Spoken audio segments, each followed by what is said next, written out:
رودري يربح الكرة الذهبية وفينيسيوس يخسر، هذا ظلم. شاهدوا هذا المقطع.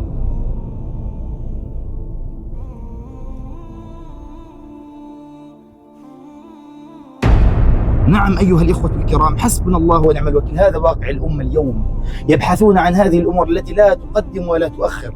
محركات البحث كلها عن ربح رودري وخسر فينيسيوس، وهذا ظلم. وبدأت الضجة ووسائل الإعلام تتكلم عن هذا الأمر، والناس الصغير والكبير، الشباب والفتيات، يتحدثون على هذا الأمر وكأنه قضية أمة. فاز ريال مدريد وخسر برشلونة، ربح برشلونة وخسر ريال مدريد. هذا هو واقع الأمة اليوم، وهذا واقع الشباب الصغار والكبار. شغلهم الشاغل والكلام المهم عندهم عن المباريات والتفاهات والترهات.